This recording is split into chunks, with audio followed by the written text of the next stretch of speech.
and welcome to Indus News live from Islamabad. I'm Hira Mustafa and these are the headlines.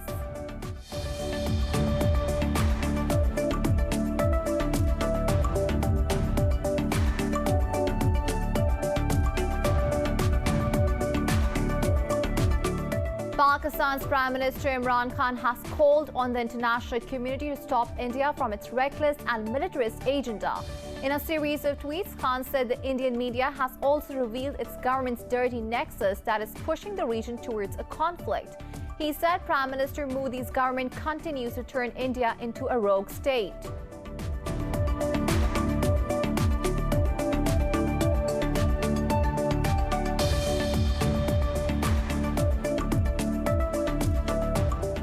Pakistan's army says security forces have killed 2 terrorists during an intelligence-based operation in South Waziristan. The military's media wing says another terrorist was injured during the operation and apprehended. ISPR says the terrorists were active members of TTP Sajna group and were involved in attacks on security forces.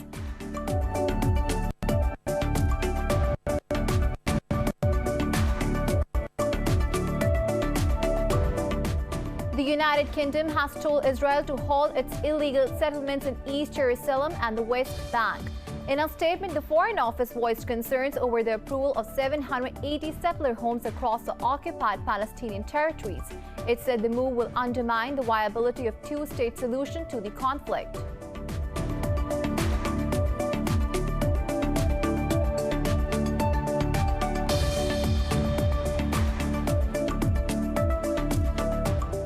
Russia has slammed international response on opposition leader Alexei Navalny's arrest on his arrival in Moscow from Germany. The Foreign Ministry said states issuing pre-prepared comments should respect Russia's sovereignty and international law. Earlier, many European states and the US called on Russia for the immediate release of Navalny.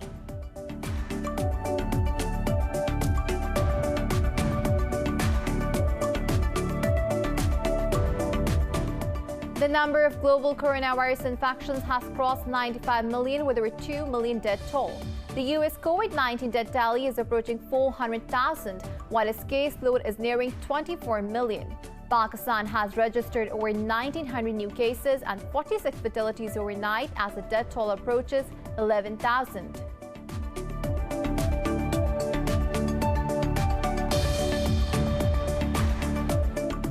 And in cricket, Australia have set a target of 328 runs to win the 4-test match on the series against India in Brisbane. India were at 4 for no loss in their chase when rain brought an end to play after tea. Earlier, medium pacer Mohammad Siraj's 5 wickets helped India dismiss the Aussies for 294.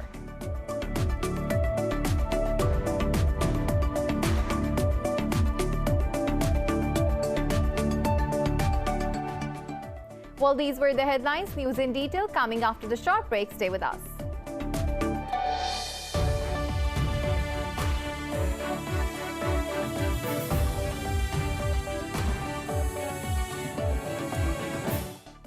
Welcome back. Now the news in detail. Pakistan's Prime Minister Imran Khan has called on the international community to stop India from its reckless and militarist agenda before it pushes the region into an irrepressible conflict. In a series of tweets, Khan said the Indian media has also revealed its government's dirty nexus that is pushing the region towards a conflict.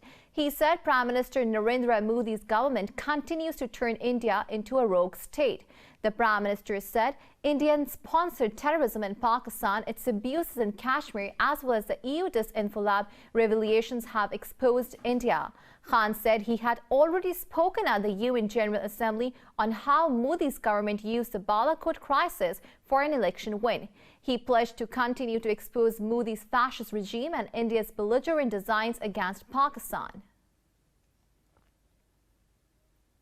Pakistan security forces have killed 2 terrorists in northwestern Khyber Pakhtunkhwa province.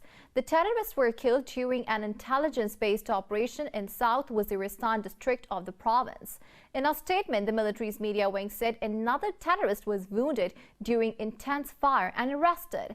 The ISPR said the terrorists were active members of Tehreek-e-Taliban Pakistan Sajna group. It said they were IED experts, terrorist trainers, motivators, and were involved in attacks on Pakistan security forces. Terrorist Usman was also involved in the attack on security forces on 14th of October 2020. Captain Omar Chima, 2 junior commissioned officers and 3 soldiers were martyred in the attack, while 4 others were injured. Pakistan's foreign minister says India has been further exposed with its journalist leaked chats, revealing shocking new law. In a tweet, Shah Mahmood Qureshi said India's rogue regime can go to any length to get and stay in power. Qureshi said India endangered regional peace through false flag operations and by its unholy BJP crony media nexus. The foreign minister added the Indian media itself has unearthed the sinister design of the enemy country against Pakistan. Qureshi said Islamabad had already rejected the Pulwama incident framed by India to malign Pakistan. He continued to say that India is also using Afghan soil against Pakistan, which has taken up the issue with the Afghan administration. The Afghan government says its troops have killed 25 Taliban fighters in a preemptive operation in southern Kandahar province. The defense ministry said 8 others were wounded in the raid. The ministry said the raids were carried out in the Zehrai and Aurangabad districts of the province. It said 8 others were wounded in the raid, while a large amount of ammunition and weapons was also destroyed. A Taliban spokesperson said 2 soldiers were killed and as many wounded in the clash. The Taliban say they have assured the United Nations of their full cooperation regarding the vaccination process in Afghanistan. A Taliban spokesperson said the chief of political office in Qatar, Mullah Brother Ahun, met with the heads of the UN, WHO and UNICEF for Asia. He said the 2 sides discussed vaccines, treatment for coronavirus and other infectious diseases, including polio in Afghanistan. The spokesperson said the Taliban consider it is their responsibility to provide health services to the people of Afghanistan. Russia has slammed U.S. President-elect Joe Biden's top aide Jake Sullivan's claims over arresting the opposition leader Alexei Navalny.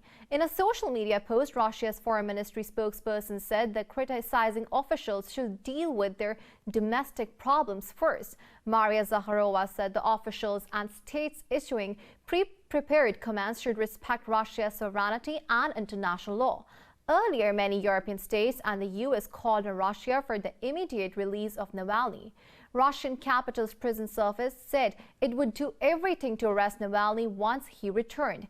They accuses him of breaching the terms of a suspended prison sentence for fraud and can be jailed for up to 3.5 years.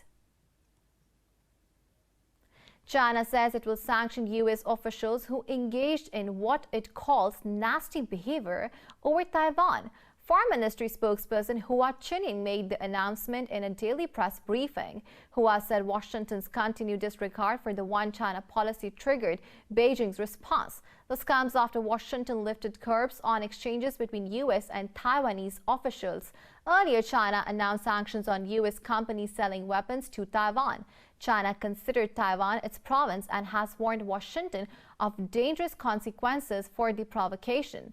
The relations between the U.S. and China are strained over a host of issues, including Taiwan, Hong Kong, Xinjiang, and the coronavirus pandemic. The United Kingdom has told Israel to halt its illegal settlements in East Jerusalem and the West Bank. The statement from the Foreign Office comes as Tel Aviv approved nearly 800 new settlement units across the occupied Palestinian territories. Voicing serious concerns, London said that Israel's move will undermine the physical viability of the two-state solution to the Israeli-Palestinian conflict. He said the settlement plans also threaten peace efforts. Israel has stepped up the construction during U.S. President Donald Trump's term. According to a report, Israel advanced construction of over 12,000 settlement homes in 2020. The settlement activity is considered as illegal under international law. Israeli warplanes have launched multiple attacks in the southern Gaza Strip. Israeli Defense Forces say the raids were carried in response to 2 rockets fired from north of the Gaza Strip. The IDF said its fighter jets struck military targets belonging to Hamas. Witnesses said the strikes completely destroyed certain buildings, including private property in Rafah city. They also said the Israeli military vehicles infiltrated the borders from east of the city and ravaged agricultural lands.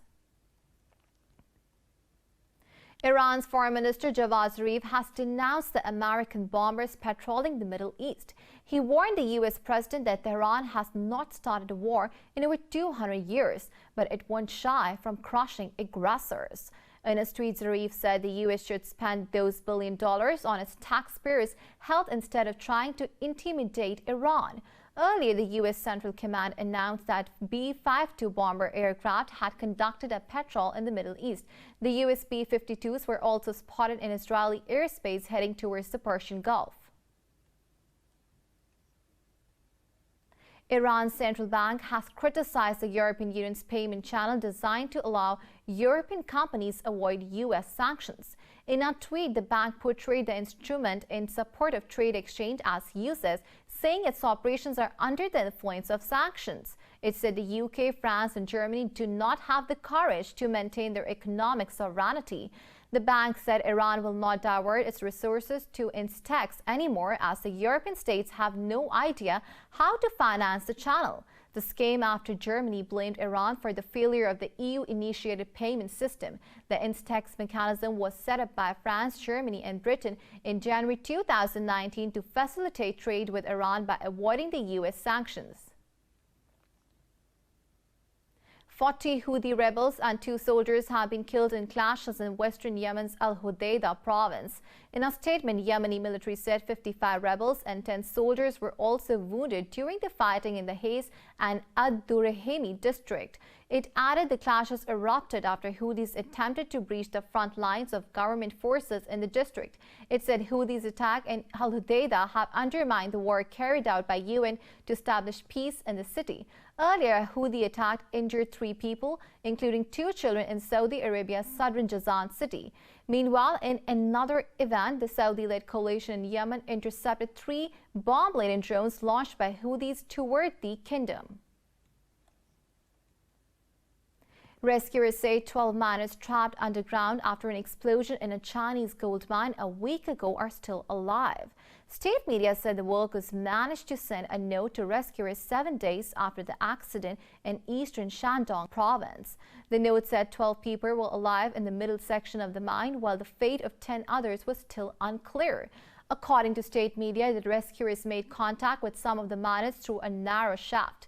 Rescue teams were drilling several rescue shafts in the hope the workers can be evacuated. They sent food, medicine, paper, and pencils into the hole after they felt pulling on the ropes they lowered into the mine. The explosion damaged the exit and communication system of the mine, which was still under construction. More news stories coming up after the short break. Stay with us.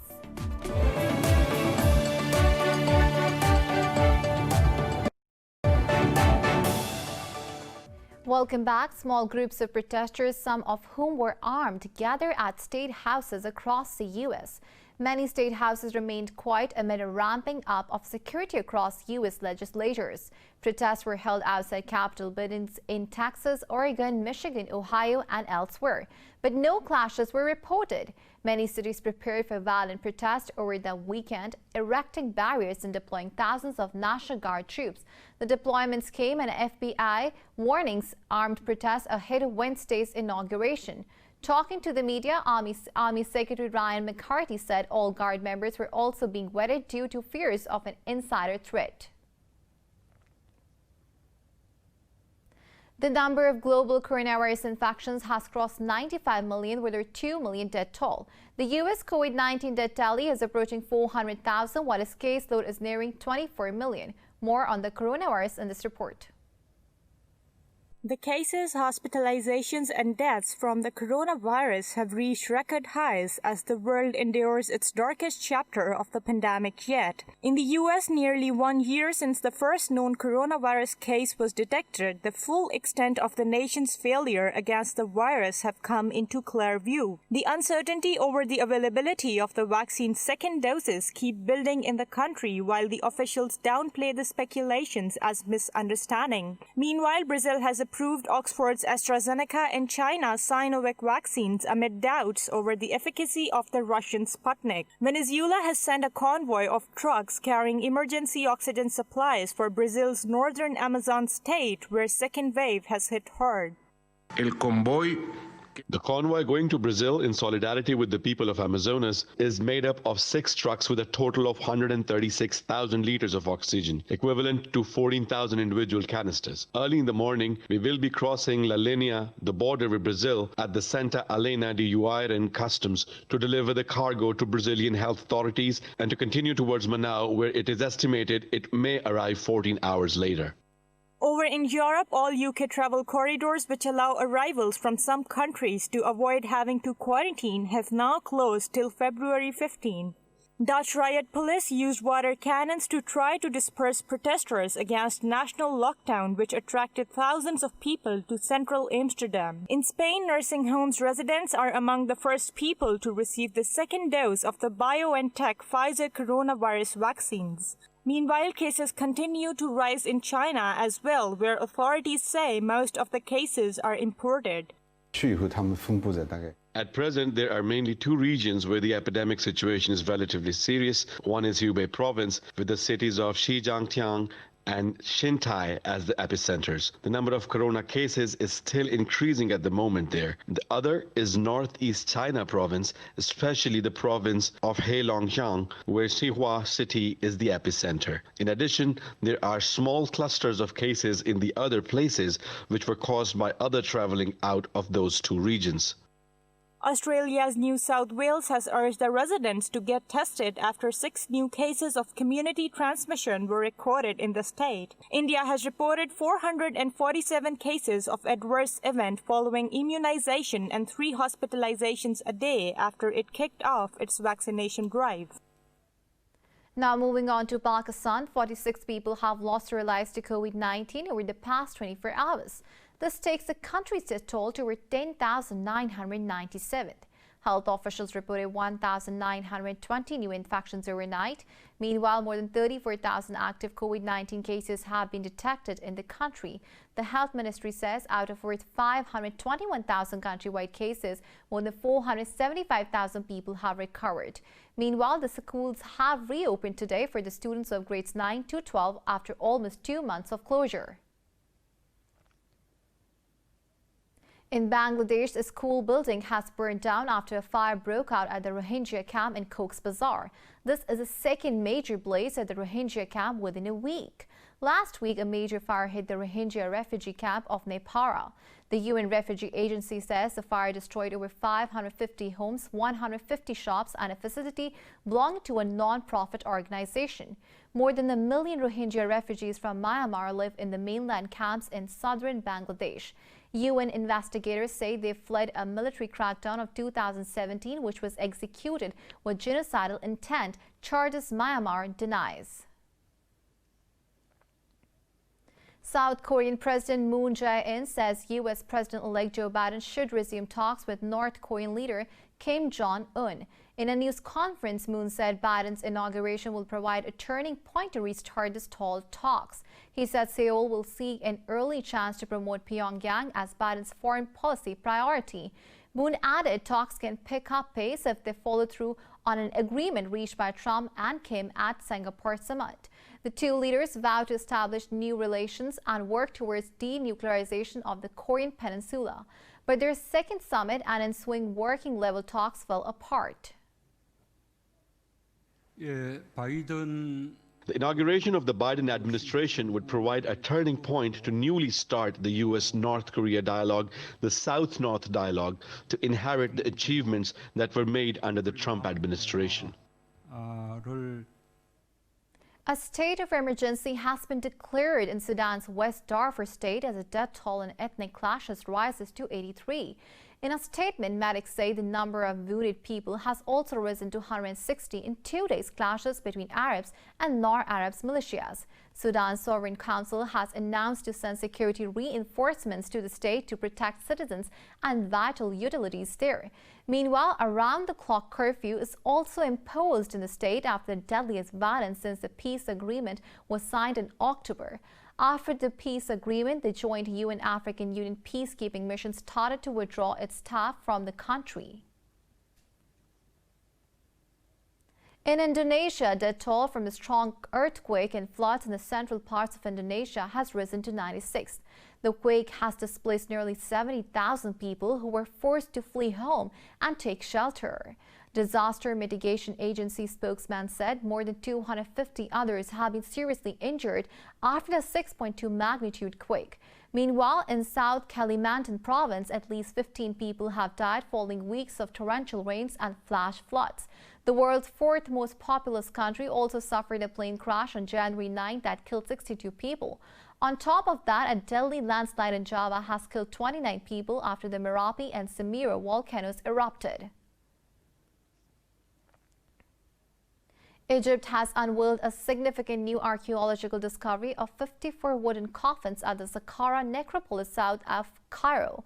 Many of the coffins can be traced back 3,000 years to the New Kingdom period. Details in the following report.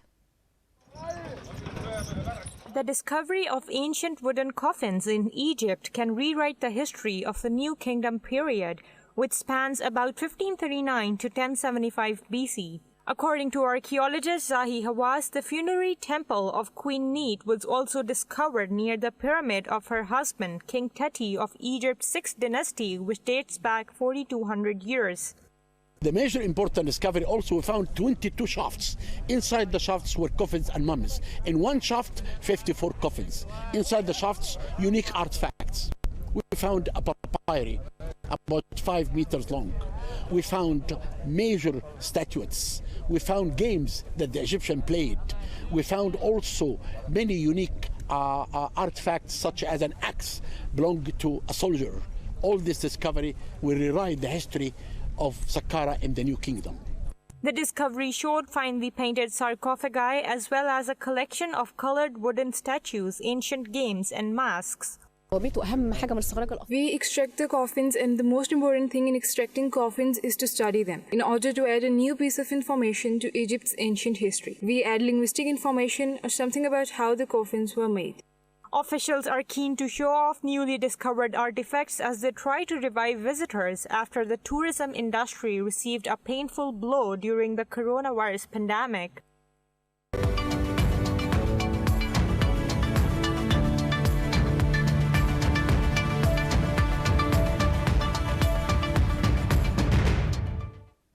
Now moving on to the business stories, China's latest official figures have confirmed it was the only major economy to see growth in the pandemic-hit year 2020. Data from the National Bureau of Statistics shows a fourth quarter growth of 6.5% from a year earlier. The GDP growth beat forecasts of 6.1% following a 4.9% expansion in the third quarter. According to NBS data, the world's second largest economy grew by 2.3% in COVID-stricken 2020. Beijing's industrial output also rose at a faster than expected rate of 7.3% in December from a year ago. It expanded for the 9th straight month as the vast manufacturing sector continues its post-COVID recovery.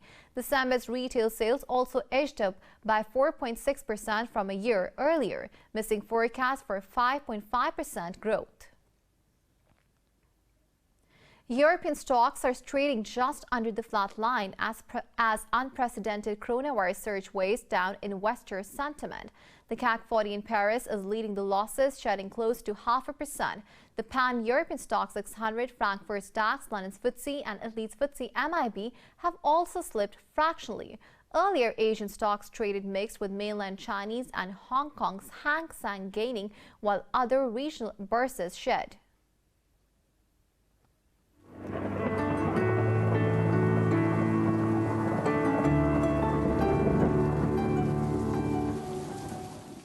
Now it's time to have a look at the weather update across the globe.